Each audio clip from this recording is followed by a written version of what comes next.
바울은 로마서를 쓰면서 서두에서 내가 복음을 부끄러워하지 않는다라고 했습니다.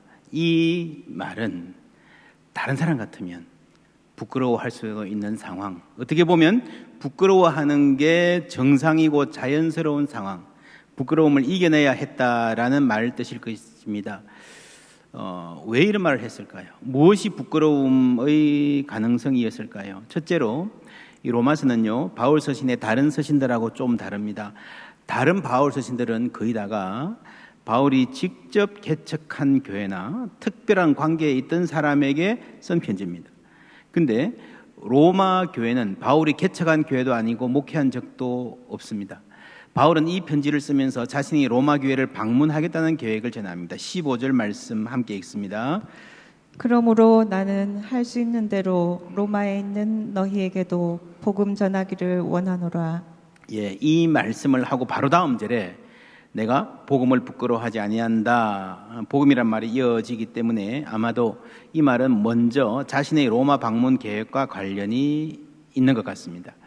만약 바울이 이 교회를 세웠거나 이 교회에서 목회했다면 온다면 환영하겠지요. 아니어도 바울이 아주 유명하고 인기가 좋은 목회자라면 환영했을 것입니다. 그 편지도 귀하게 여겼겠습니다.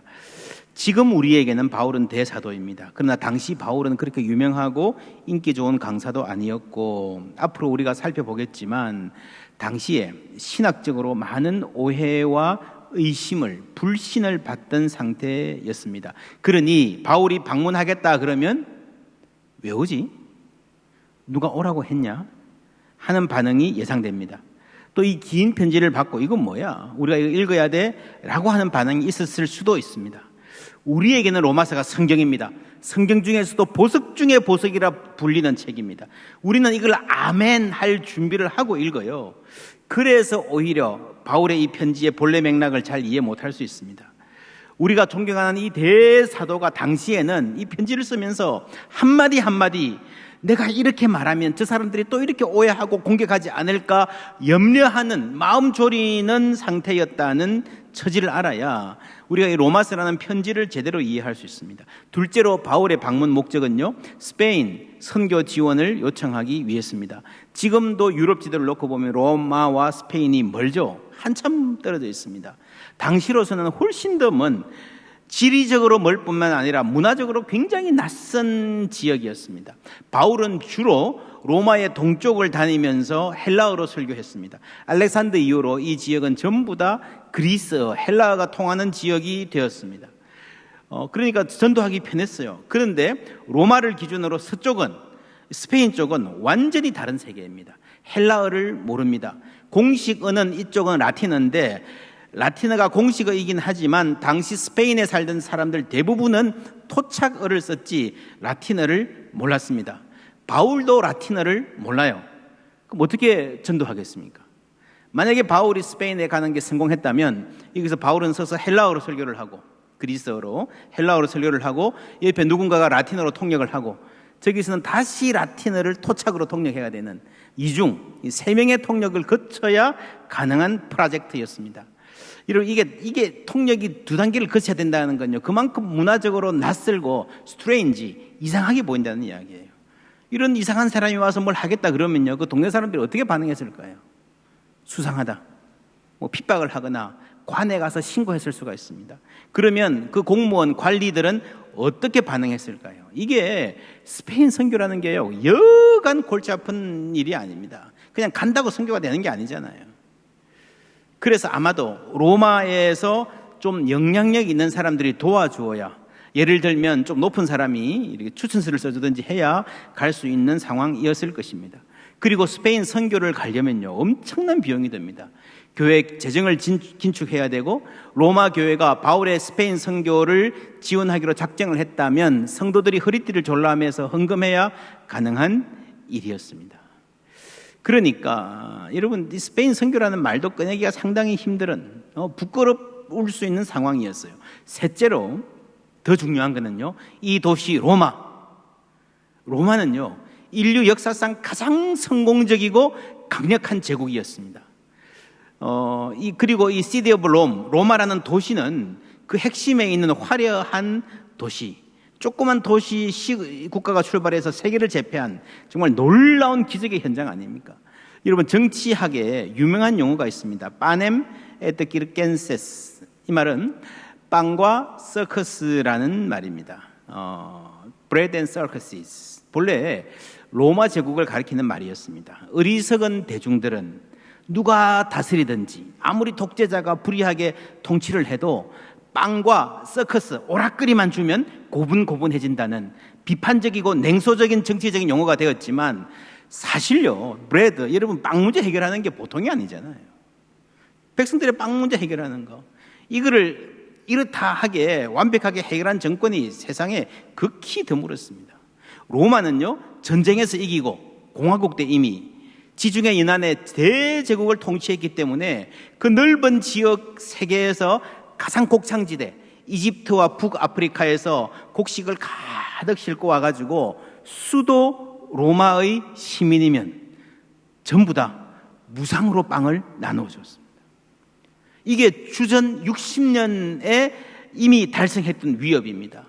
여러분, 모두가 배고프던 그 시절 2000년 전에 이런 도시가 있었다면요, 그것만으로도 지상천국이라고 선전할 만한 도시예요. 그리고 가끔씩 금투사 시합, 글래디에이터 영화 보셨죠? 그리고 벤허에 나오는 지금 봐도요, 그 전차 시합은요, 익사이딩한, 첨단의 게임인데, 열광적인 재미, 그 오락, 그거를 제시하면서 빵과 서커스, 로마는 그렇게 선전했습니다. 이것이 평화고, 이것이 인류 역사의 종착점이고, 로마가 바로 구원이다. 그래서 이 로마라는 것은 도시 이름이면서요, 이 여신이 로마 여신입니다. 바로 신의 이름이 되었습니다. 사람들로 하여금 로마를 종교적으로 숭배하게 만들었어요. 그리고 그 정점에 황제가 있었죠. 황제는 소테르, 구세주, 혹은 퀴리오스, 주님이라고까지 불렀습니다. 이 엄청난 나라, 그 권세, 그 영광 앞에서 아니야, 그리스도가 퀴리오스, 그리스도가 구세주고 그리스도가 주님이야 라고 선포했던 것이 복음이었습니다. 나라와 권세와 영광이 로마 황제에게 있는 것이 아니라 그리스도를 통하여서 우리를 구원하시고 우리를 다스리는 하나님 아버지께 있습니다 라고 하는 게 복음이었어요. 여러분, 이 말을 저 시골 어디서 하는가 하고, 제법 규모를 갖춘 고린도나 에베소 같은 도시에서 하는가 하고, 그리고 제국의 수도인 그 제국의 성공과 번역이 정말 반박하기 힘든 증거로 화려하게 펼쳐져 있는 그 수도 한복판에서 하는 것은 차이가 있지요. 그리스도께서 퀴리오스다, 그리스도가 주님이다, 그리스도가 다스린다 하다가도 기가 죽을 수 있잖아요. 바울이 로마를 향해서 내가 복음을 부끄러워하지 않는다라는 말은 바로 이런 맥락에서입니다. 16절 다 같이 읽습니다. 내가 복음을 부끄러워하지 아니하노니 이 복음은 모든 믿는 자에게 구원을 주시는 하나님의 능력이 됨이라. 아멘. 하나님의 뭐가 된다고요? 능력이 됩니다. 이 능력은 디나미스라는 말입니다. 주기도문에 나라와 권세와 영광이 라고 할 때 이 권세가 바로 디나미스입니다. 이게 디나미스는 파워인데요, 파워. 권세라고 하기도 하고 능력이라고 하기도 해요. 그만큼 아주 강력한 포괄적인 단어입니다. 로마서에서 이 디나미스라는 말이 처음으로 등장하는 대목이 1장 4절입니다. 성결의 영으로는, 무슨 영요? 성결의 영으로는 죽은 자들 가운데서 부활하사 뭐로? 능력으로, 권세로, 파워로, 디나미스로, 이런 말입니다. 하나님의 아들로 선포되었으니, 이 능력은요, 예수를 죽은 자 가운데서 살리신, 부활시키신 생명의 능력입니다. 과거의 능력이죠. 그리고 장차 모든 믿는 자들을 그와 함께 부활시키실 미래의 능력과 권세입니다. 뿐만 아니라 지금도 세상을 다스리시고 그리스도의 통치 안에 살아가는 사람들의 삶에 역사하는 생명의 힘, 현재의 디나미스, 권세와 능력인 줄 믿습니다. 죄에서 자유를 얻게 하면 보혈의 능력, 참 놀라운 능력이로다. 그 능력, 눈문 자 걷게 하고 주님의 영광 나타나셨네, 권능으로 임하시는 그 권능입니다. 여러분, 예수님을 부활시킨 영은요, 성결의 영, Spirit of Holiness라고 했습니다. 거룩한 삶을 살게 하는 능력이란 말이에요. 정결한 마음을 얻게 하니 참 놀라운 능력이로다. 할렐루야. 예, 이 능력입니다. 여러분 성경을 읽을 때에 되풀이되는 단어나 개념에 주목해서 살펴볼 필요가 있습니다. 로마서를 따라 읽어 내려가면 오늘 나온 부끄럽다라는 말이 다시 나오는 대목이 있습니다. 1장 18절부터 보면요, 죄에 대한 하나님의 진노를 말합니다. 26절, 27절 함께 읽습니다.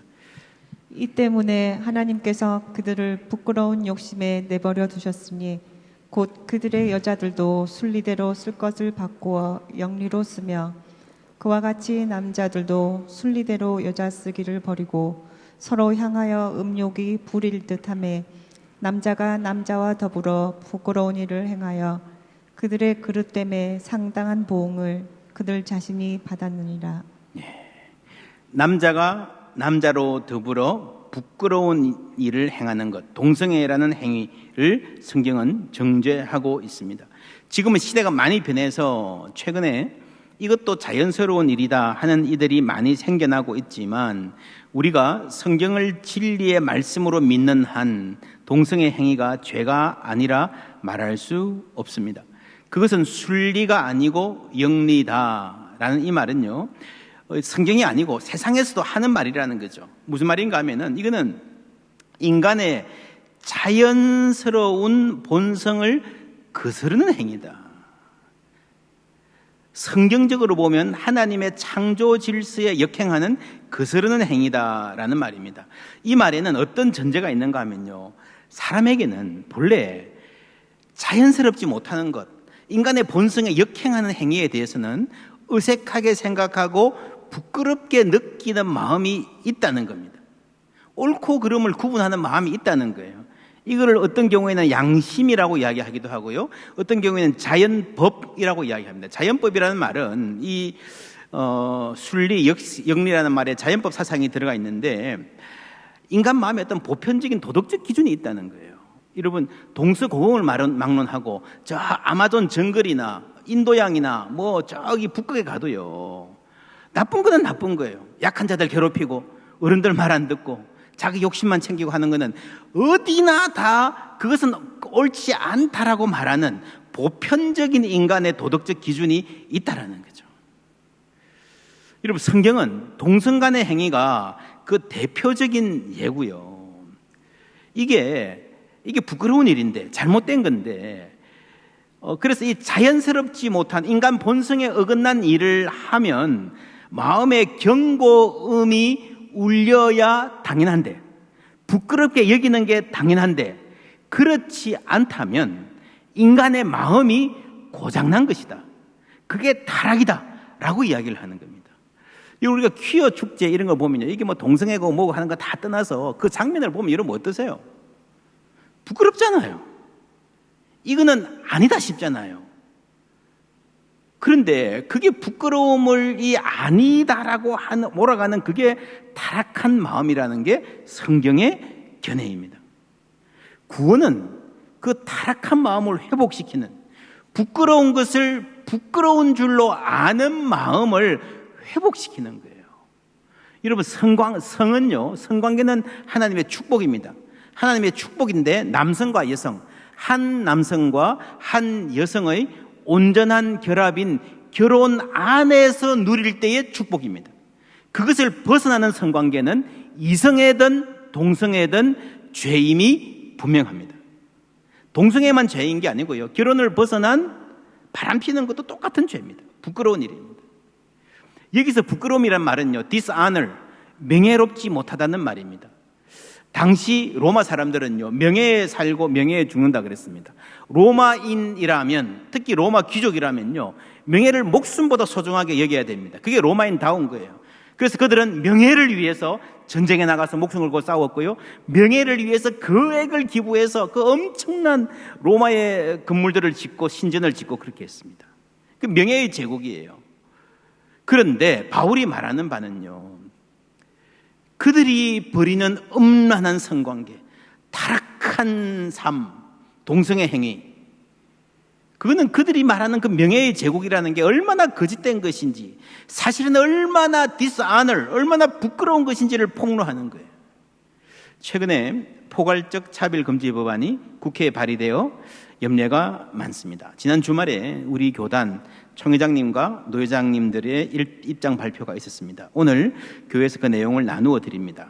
아울러 2018년에 발행된 이런 책자가 있습니다. 동성애에 관한 대한예수교 장로회 총회의 입장, 우리는 동성애를 반대합니다 하는 내용입니다.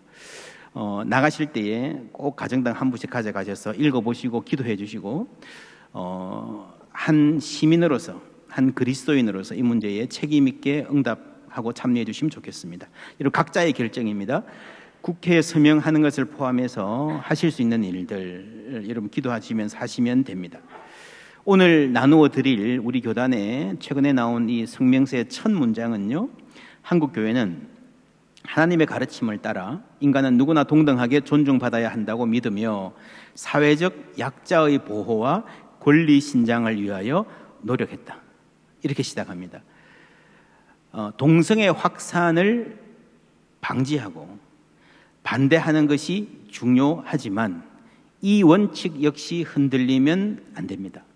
우리는 동성애는 죄다라고 하는 성경의 원칙을 양보할 수 없고, 또 교회는 약자의 편에 서서 그 권리를 보호하는 일에 헌신해야 한다는 사명 또한 포기해서는 안 됩니다. 이 둘을 함께 해야 되니까 어렵습니다. 그래서 교회가 이 일로 많은 혼란과 고통을 겪고 있고, 앞으로 이번에 차별금지법이야 통과될 가능성이 높지 않습니다만은 앞으로 해를 거듭할수록 이게 더 힘든 문제가 될 수 있습니다. 그래서 동성애에 대한 교단의 입장 나누어 드리고요. 꼭 읽어보십시오. 오늘은 이 시간에는 이 문제를 대하면서, 이게 하루 이틀에 끝날 문제가 아니기 때문에 이 문제를 대하면서 우리가 그리스도인들이 주의해야 할 성경적 태도 세 가지를 말씀드립니다. 첫째, 최대한 사실의 기초에서 말해야 합니다. 여러분, 이 문제가 사회적으로 논쟁이 많이 되고 있기 때문에 이런저런 의견들이 많고요. 홍수처럼 떠다니고 부정확한 정보들이 많이 돌아다닙니다. 목회자들도 이 문제에 대해서 구체적으로 논의하다 보면 사실이 아닌 것을 말할 위험에 노출됩니다. 이걸 조심해야 됩니다. 왜냐하면 가짜 뉴스는 말하는 사람의 신뢰를 떨어뜨리기 때문입니다. 더구나 이 문제는 의학적인 전문 지식, 법학적인 지식이 얽혀있는 영역입니다. 성도님들 가운데도 어떤 특정 분야에 대해서 저보다 훨씬 더 전문적인 식견을 가지신 분들이 계십니다. 교회에서는 성경적인 원리 중심으로 말하고 다른 부분이 필요할 때도 최대한 사실에 말하는 노력을 아끼지 않아야 됩니다. 그래서 신중을 기하기 위해서 우리가 책임 있는 문서를 나누어 드리는 것입니다. 왜냐하면 여러분, 이 하나를 갖고 열심히 하다가요, 혹 교회가 신뢰를 잃으면 저 사람들이 하는 말은 정확하지 않아, 믿을 수 없어, 과장이 많아, 이렇게 된다면 교회의 본질적인 사명인 복음을 전하는 일이 어려워질 수 있기 때문입니다. 여러분, 지금 2020년 이때 세계가 가장 기다리는 기쁜 소식이 뭐겠습니까? 백신 개발이잖아요. 우리도 많이 기도하잖아요. 온 세계가 백신 개발을 기다립니다. 그런데 지난주에 코로나19 백신 개발에 성공했다, 이제 사용 단계에 들어간다라고 발표한 나라가 있습니다. 이 내용만 보면 정말 기쁜 소식이죠. 복음이죠. 그런데 별로 기뻐하지 않습니다. 왜죠? 왜 그렇습니까? 이 소식을 발표한 나라가 러시아입니다. 사람들이 별로 믿지를 않아요. 신뢰가 없는 나라입니다. 여러분, 신뢰를 잃으면 기쁜 소식을, 복음을 전할 자격을 잃는 거예요. 교회가 하나님을 섬기고 복음을 전하고 영혼을 구원하는 것이 최고의 목표인데 그 자격을 잃는 것은요, 하나님께 불충한 것입니다. 둘째, 이 이슈가 정치화하지 않도록 노력해야 됩니다. 이 문제가 정치 이슈가 되면요, 소수의 열광적인 지지와 다수의 외면을 받을 것입니다. 그러면 동성애 확산 방지도 힘들어지고 교회는 교회대로 상처받을 것입니다. 이 문제를 정치화하는 것은 성경적으로도 옳지 않고 전략적으로 지혜롭지도 않습니다. 이 동성애 문제는 내부적으로는 신앙의 문제요, 외부적으로는 윤리의 문제, 건강한 가정과 문화를 지키는 문제로 가야 됩니다. 제가 처음 미국에 갔을 때에 동성결혼 인정 반대하는 여론이 압도적이었습니다. 근데 10여 년 만에 완전히 바뀌었습니다. 사회 여론이 바뀌니까 뭐 대부분도 그냥 따라가고요. 그동안 교회가 뭐 했냐? 아무것도 안 했냐? 아니요. 미국 교회가 동성애 반대 운동 엄청 열심히 했습니다. 그런데 넘어갔습니다. 미국에서는 이 문제가 과도하게 정치화되었습니다. 저도 미국 시민으로 계속 선거 참여했잖아요. 동성애를 반대하는 여론이 대세일 때에 한 정당이 선거 때마다 동성애를 들고 나와서 이용했습니다. 정치적으로 많은 이익을 보았습니다. 근데 사회 여론이 바뀌어가지고요, 동성애 찬성하는 여론이 더 많아지니까요, 지금은 그 정당이 동성애에 대해서 한마디도 안 합니다. 그 정당은 한 10여 년, 20년 동성애로 뭐 소위 재미를 많이 봤어요. 지나고 나면 한마디도 안 해요. 여러분, 정치는요, 사회 여론을 따라가게 돼 있습니다. 정치는 진리를 지키는 일이 아니에요. 교회가 정치를 이용해서 뭘 하려고 하면 반드시 정치에 이용당하게 되어 있습니다. 셋째로, 교회가 이 일로 분열되지 않도록 힘써야 됩니다. 지금 한국교회 대다수의 목회자와 성도들이 동성애는 죄다, 철저히 경계해야 한다, 그러나 그들을 미워하지 말고 그리스도의 사랑으로 품어줘야 된다 라고 하는 이 두 원칙에는 대부분 다 동의합니다. 이 책도 그런 입장에서 쓰여졌고, 이게 우리 교단의 원칙이기도 합니다. 그렇다면 이 두 원칙에 동의를 한다면 세부적으로 표현의 강도가 다르고 방식의 차이가 있더라도 서로 존중해줘야 됩니다. 저는 동성애 반대 운동 열심히 하는 분들의 열정을 존중하고 귀하게 봅니다. 또 단호하게 반대하지만 우리가 그리스도인들이 아닌 사람들도 납득할 수 있도록 좀 합리적으로 차근차근히 해나가자 하는 의견도 우리가 새겨 들을 필요가 있습니다. 하나님은 무엇을 바라실까요? 하나님은 뭘 바라실까요? 에베소서 4장 3절 함께 읽습니다. 평안에 매는 줄로 성령이 하나 되게 하신 것을 힘써 지키라. 힘써 지키라. 모든 노력을 기울이란 말입니다. 어디에? 하나 되는 것에 최우선의 가치를 부여하고 살아라는 것이 하나님의 명령인 줄 믿습니다. 여러분, 죄에 대해서는 단호하고 분명하게 선을 끝에 서로에 대해서 사랑과 인내로 존중하고 품어줘야 됩니다. 여러분, 성경을 읽어보십시오.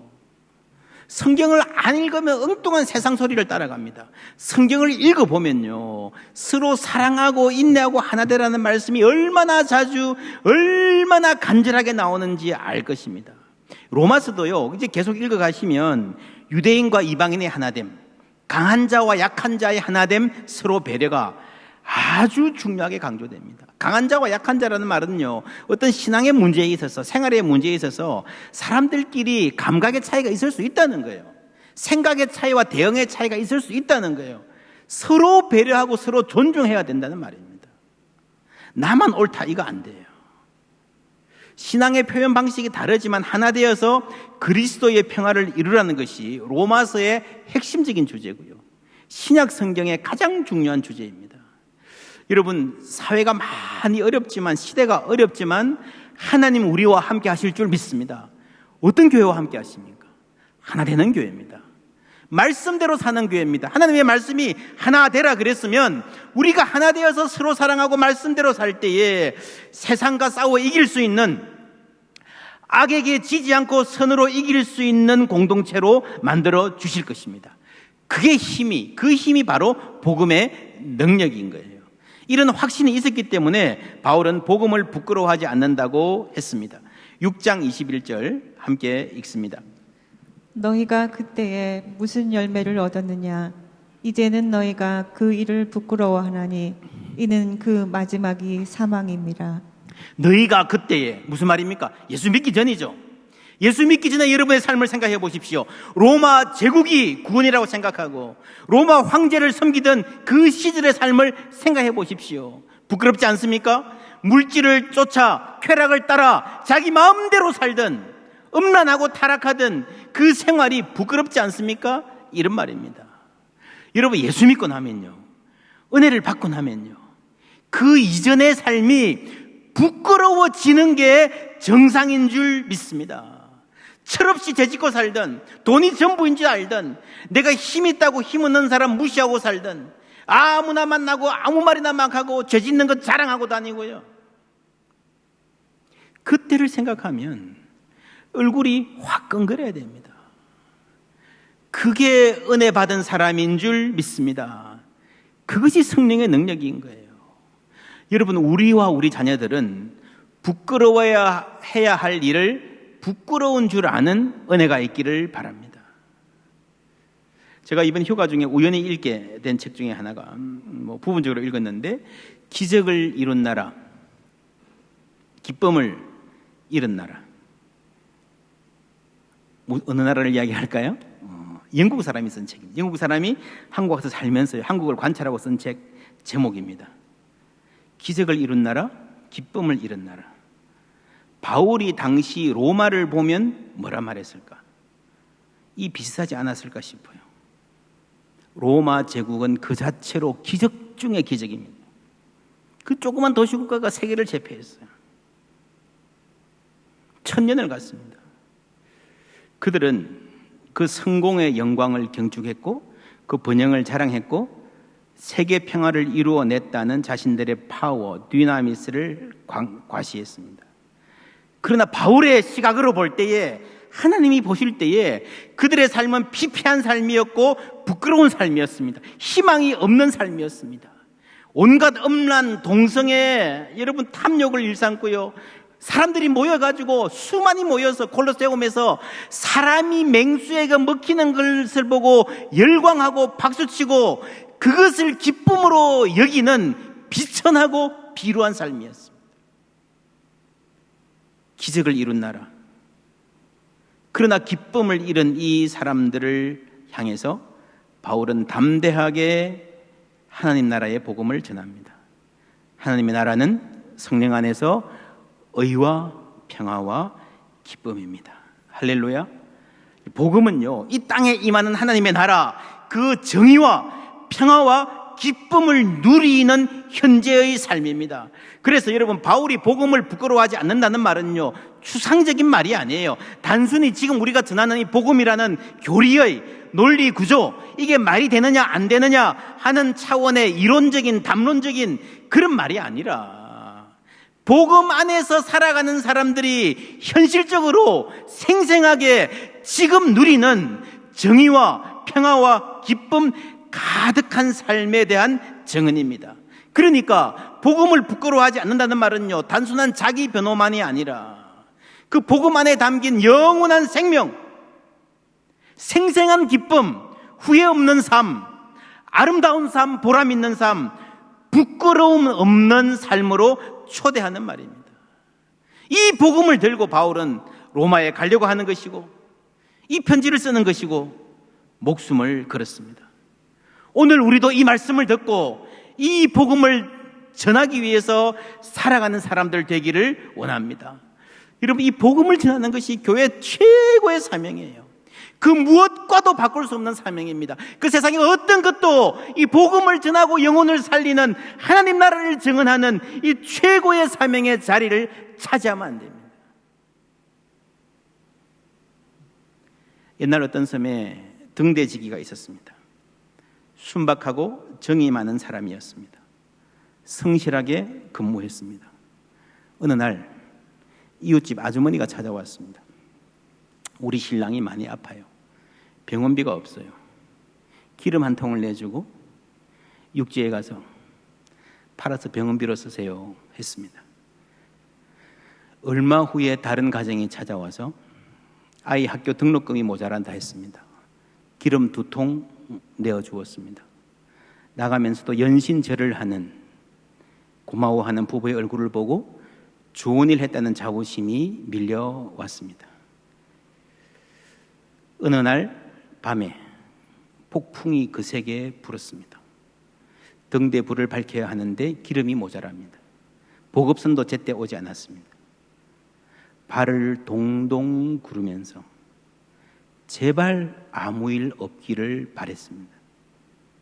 그런데 그 다음 날 아침에 배 한 척이 길을 잃고 어둠 가운데 암초에 부딪혀 수십 명이 실종되었다는 소식을 들어야 했습니다. 여러분, 등대지기의 사명이 무엇입니까? 교회의 사명이 무엇입니까? 복음 전하는 일입니다. 세상이 많이 흔들립니다. 윤리적인 기준이 많이 바뀌고 있습니다. 한치 앞도 알 수 없는 폭풍 앞에 교회가 노출되어 있습니다. 이럴수록 우리는 말씀 위에 굳게 서서 진리의 빛을 선명하게 비추는 등대 같은 교회 되기를 원합니다. 오직 믿음으로, 오직 말씀으로 살기를 원합니다. 코로나 사태 다시 어려워진다 합니다. 어떻게 될지 아무도 모릅니다. 이번 가을에는 우리 교회가 다른 일들은 좀 줄이고요, 성경을 함께 읽었으면 좋겠습니다. 9월 첫째 주일부터 100일 동안 계산하면 9월 중순에 12월 중순에 끝납니다. 그래서 이 100일 동안 하루에 30분씩만 집중하면은 성경 일독하실 수 있습니다. 함께 따라 해보시겠습니까? 100일간의 성경 통독. 100일간의 성경 통독. 예. 줄이면 100통입니다. 100통. 옆에 분에게 한번 웃으시면서 축복해 주십시오. 우리 100통 합시다. 예. 100통 이러니까 성경 100번 읽으라고요? 아니고요. 100일 동안 30분만 내시면 여러분 성경 일독할 수 있습니다. 코로나19로 다들 우울하고 답답하다고 하는 이때지만 다른 일들 다 지금 천천히 가는 판국에, 밖에도 잘 못 다니는 판국에 성경 읽자. 우리가 결심하고 하나님의 말씀 가까이 하면요, 아마도 지나고 나서 2020년 가을, 사람들은 참 답답하고 우울하다는 때였지만 그 덕분에 나는 성경 한 번 다 읽었다. 그 덕분에 나는 하나님 때문에 참 복되고 은혜로운 시간 보냈다 하는 고백 있게 될 줄 믿습니다. 지금부터 여러분 마음 준비하시고요, 기도하시고요. 그래서 은혜 충만한 올 한 해 이 어려운 때 지나면서 오직 믿음으로, 오직 말씀으로 사는, 그래서 하나님이 주시는 복음의 능력, 의와 평화와 기쁨 가득한 우리 교회, 우리 가정들 다 되시기를 주님의 이름으로 축원합니다.